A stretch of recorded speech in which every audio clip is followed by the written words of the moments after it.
Hello, everyone. You're listening to Family Talk, the radio broadcasting ministry of the James Dobson Family Institute. I'm Dr. James Dobson, and thank you for joining us for this program.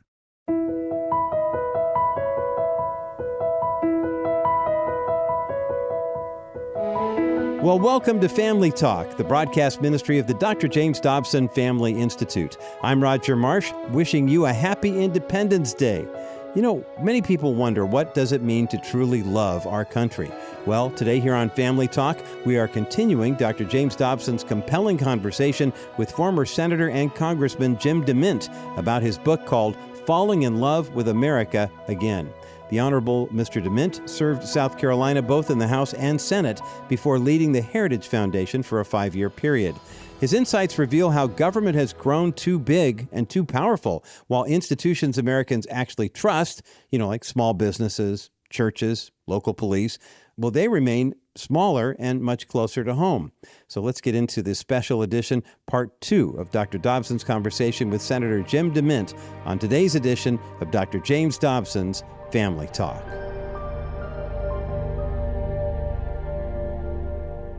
Senator, I thoroughly enjoyed talking to you yesterday, and again, I am enamored with this book, Falling in Love with America Again. The way I look at it, Dr. Dobson, is I think God has given this beautiful garden that we call America. We're stewards of that garden, and we don't really have the option to leave the governance or the caretaking of that garden to somebody else. It's our job, we the people, and that's what I'm encouraging people to do.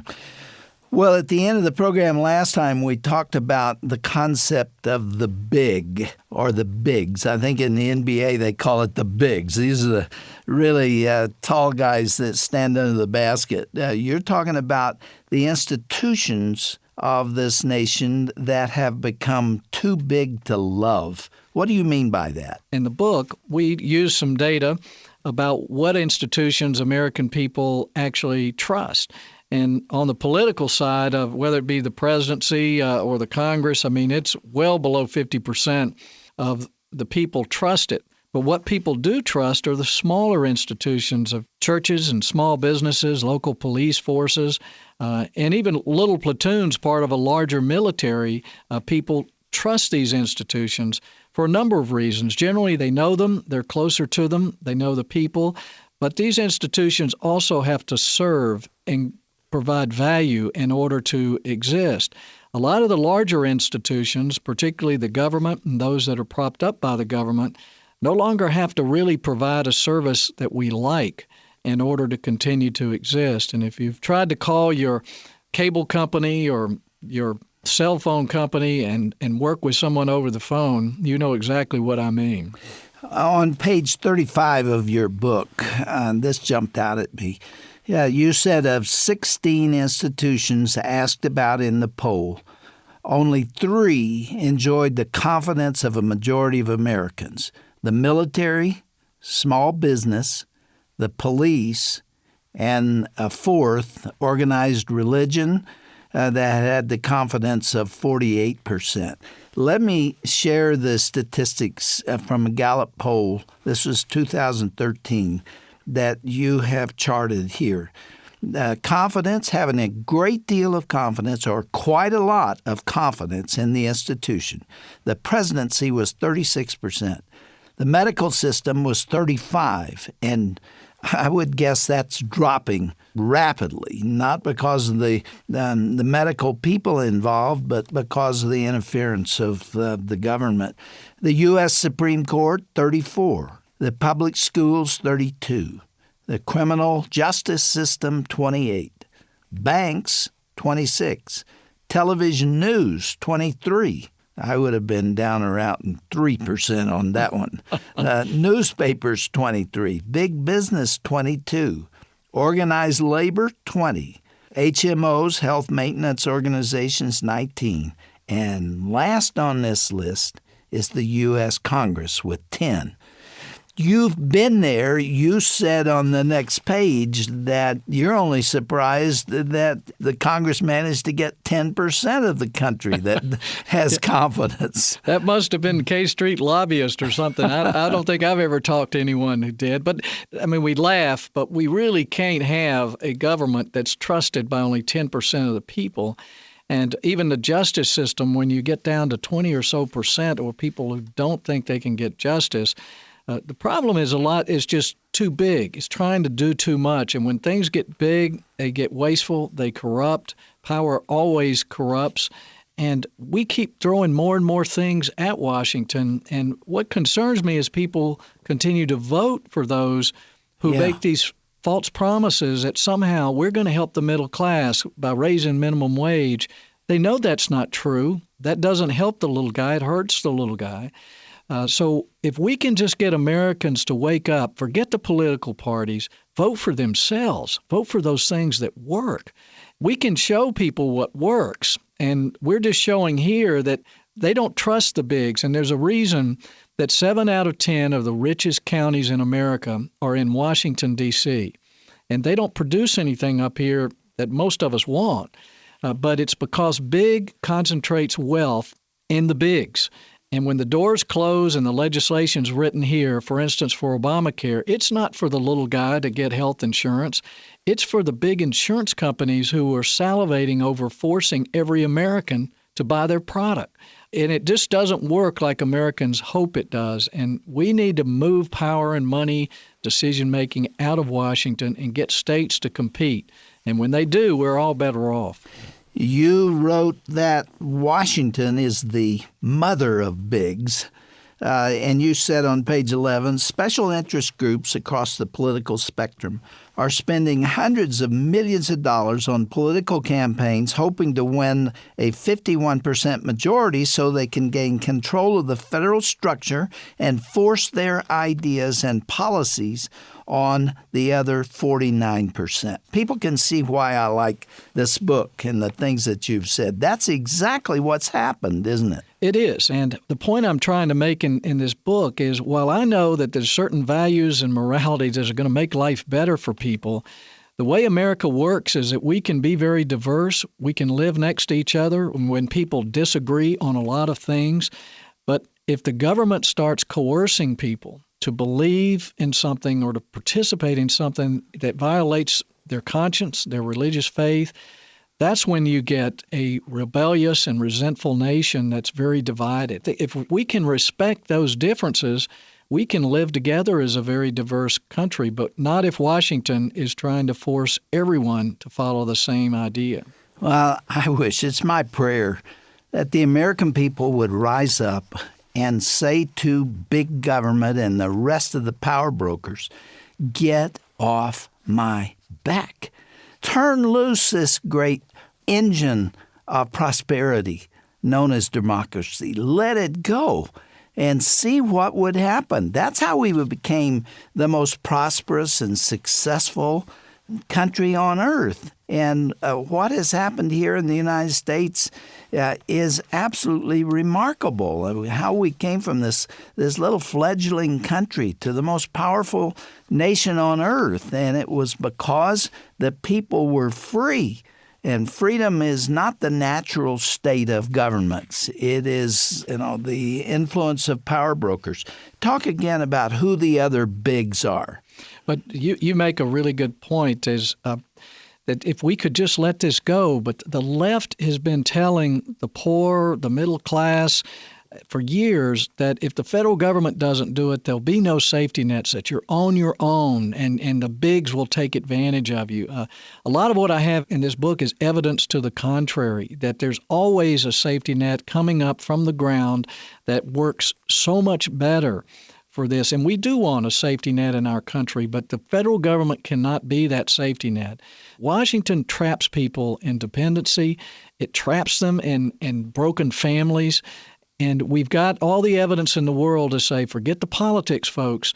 If you want Washington to do it, it's going to hurt the little guy. If you want Washington to do it, then wealth is going to concentrate on Wall Street and big unions and big corporations who are up here writing the legislation and the regulations and the relationships I describe in the book here. If you've got the regulators who one day want to work for the lobbyists, so they're giving them a pass on things, and you've got big corporations carving out something in regulations or legislation that gives them an advantage so they don't have to serve their customers the same way the little guy does. But I'm convinced that this country, it can be greater than it's ever been, and it would not take long to rebuild it if we just move these ideas out of Washington. I think it's starting to happen with education, with the choices that are blooming in every state, and now states are competing for the best system.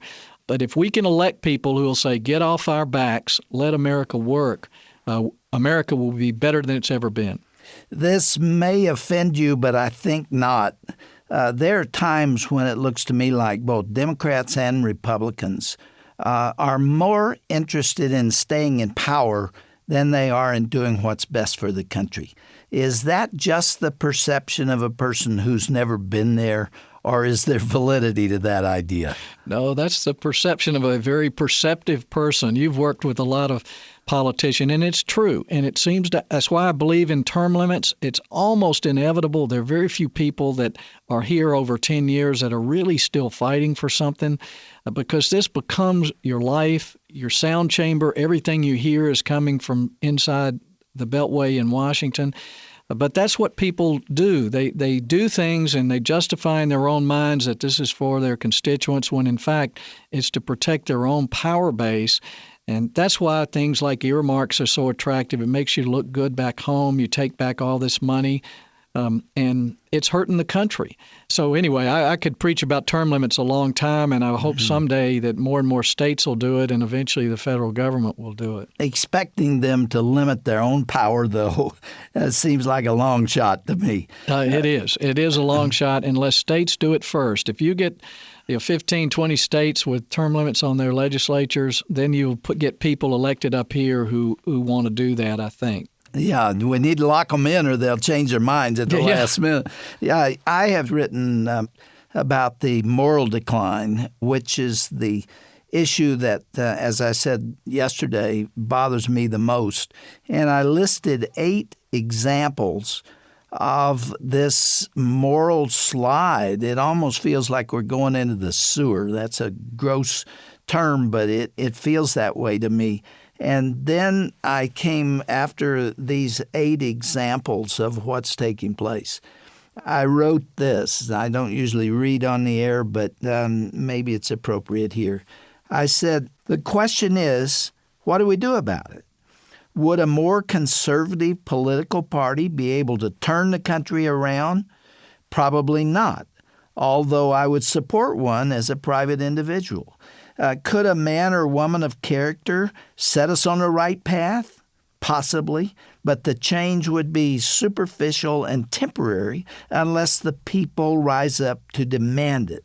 My father always said democracy is the worst form of government if the citizens want evil, because there'll be no stopping them. That's kind of the way I feel about it. Comment on that. Well, you said the right thing. Actually, it's all in the hands of the people. The thing that encourages me, Dr. Dobson, is trying to remember the scripture that reminds us that we're salt and light. And, salt and light are not big. One little candle in a dark room can shed a lot of light, and one little grain of salt can change the flavor of a piece of food. And so we have to remember that God's never done this with large numbers. Whether you think of Gideon or whoever, he's shown that he can take a few pieces of bread or a few fish and multiply it. But it has to start with us. And what we have to do is certainly we have to try to keep holding Washington accountable, but we've got to have almost a revival among the people, not only in a spiritual sense, but in a sense that I won't be intimidated, that I'm going to stand up for what I believe in, not because I want to push my ideas down the throat of someone else, but that I want to be free to believe and live the way I think that God's leading me to lead. And if we can get the people, we don't need a majority. I'm convinced if we could get 20, 30% of the people who want to make a change, it would change in a hurry, because you've got the broad middle that are going to follow the people with courage and inspiration. That's what we need right now as people, pastors, business people. It's not going to come from big corporations. Big corporations are pushing the wrong way. It's going to be small businesses, churches, individuals, and small platoons at the local level of all kinds. But we don't need many, because I try to show in the book that in communities all over this country, if you just have a few people who are trying to do something to help the drug addicted, to help the unwed moms, that they can make a huge difference. So let's don't give up and remember the salt and light idea. And I have a feeling it will get brighter and brighter if the people will decide to take their country back. Well, everything has a spiritual dimension, and what you just said comes right out of Scripture. Describe what you mean by federalism. I know that many of our listeners will know the answer to that, but you speak very highly of it. Explain what it is and why it's so important. Well, it's actually a word that a lot of people don't understand, because it sounds like you want more federal government, and when in fact it's the opposite. It's the original idea of the Constitution that the federal government would have a limited role, primarily in defense and making sure that there is justice throughout the land. The rest, for the most part, was left to the states and to the people. And federalism is 50 states competing for the best education system, the best healthcare system, the best energy development system, the best way to protect families, protecting marriage, ideas like that. And that's what we need to encourage, is we're all better off if the states on all sides of us are trying to do something better, with whether it be lower taxes or just more freedom in protecting people of faith. So federalism is moving power and decisions and money back to the states where it belongs. Not that states are going to do it perfectly, but we're finding if states have to compete, that they get better and better, and when in fact the federal government doesn't have to compete, and it seems to get worse and worse and more wasteful and spending more. And actually now it's beginning to drive our morality, our culture into the ground. The states can change that, and that's what federalism is. It feels to me like that the states are fighting for their place in the sun. I mean, that Washington has come in and told them what they can do, and their laws are not respected. I have many friends in Texas who are pro-life and have the justice system, the Supreme Court, force that moral issue down their throats is deeply resented. I mean, you know this, but there are a lot of people in Texas who would like to secede, would like to be a separate country because they're so irritated by the lack of federalism. And that is the goal of government, is to consolidate power, isn't it? It's not to give power to 50 individual states. You're right. There are folks that just want to make us like every other country in the world, forgetting that what made America so exceptional and prosperous and compassionate was this concept of ground-up federalism. And we've got states. I've worked some with Rick Perry, and we're trying to organize governors and legislators around the country who are helping to push back against the federal government to take back more control. Unfortunately, the federal government's been handing out money like candy and say, okay, you take Common Core, we'll give you all this money. And I want to be a part of helping pull these states together and get leaders at the state level to push back, because that's where the courage is, that's where the innovation is. The less we can do in Washington, the better off we are as a nation. You mentioned Common Core yesterday and today. A lot of people don't know what that is. Explain it. You're against it. I'm against it too. Explain why. Well, a lot of people don't know what it is because it was really a very subversive move by the Education Department and moving it out to states. I've been in states that the legislature didn't pass anything. Their Board of Education might have accepted it.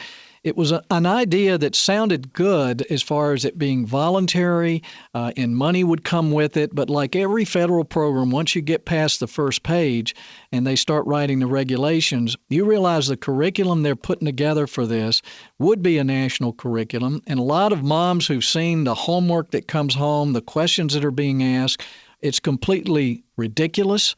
And so now more and more Can you give us an example of that? Well, I'll give you one example. I saw an actual question of a fifth grader. It said, okay, what's 9 plus 16? I think those are the numbers. It could be different numbers, and discuss your answer.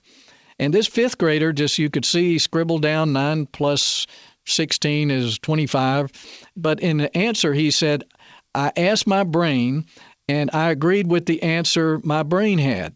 I mean, it's like he had to explain something that was very obvious, that math is about numbers and doing calculations. But where this came from is you had a governor who was successful at setting standards, or several of them did, and they think, oh, it'd be nice to set those same standards for the whole nation. That doesn't work. What you need is states competing for a better and better system, not some standard that basically dumbs down everything over a period of time.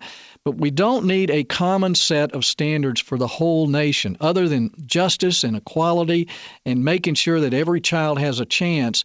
But what we need is a lot of different choices of school that match the different learning styles and interests and aptitudes of students so that everyone can succeed, but they're not going to all succeed at the same thing. And the goal is to please parents. Those kids don't belong to the federal government or to the nation. They belong to individual families. And we really need to listen to what they feel is best for their kids. You're exactly right, unfortunately, and it's almost astounding. There are people in Washington actually challenging the notion that children belong to parents. So if folks think redefining marriage is the last step in this thing, they're going to redefine every institution if we allow them to do it. And it's complete nonsense, because if you want a better life for children, the best place to put them is in a home with mom and dad. That's not always going to work out, as in my own case, but mom and dad making decisions about schools gets them more involved in those schools, and the children are certainly more active in their studies. And we need to follow the course of what's working. But the resistance is not coming from people who want the best for students. The resistance is coming from the big teachers' unions, whose biggest fear is 50 states doing their own thing. Mm-hmm. They're going to fight it to the end, and they've got their allies in Congress that they're going to fight it, and basically they control a lot of the political spectrum in the country today. We have to push back, but we've got the majority of parents now who want better choices for their children. The title of the book is Falling in Love with America Again. And the answer to that statement there, how do you do that? That is my last question to you. Can we change the course that we're on and save our country? We not only can, people are doing it all over the country today. We just need to get the federal government out of the way and let America bloom again. It's happening all over the country, and what made us great is still working today. Well, it's a pleasure talking to you. We've been talking to Senator Jim DeMint, Falling in Love with America Again. I want to fall in love with my country again. I'm tired of being angry, upset, disillusioned, discouraged about the things that are taking place. And it is possible to turn it around. It'll probably have to be done at the ballot box, because it's not going to happen in Washington, D.C., which the senator calls the mother of bigs, and that's not a good term. Thank you, Senator. I appreciate it. I loved your book, and you and I have been friends a long time. Let's stay in touch. Thank you so much, Dr. Dobson.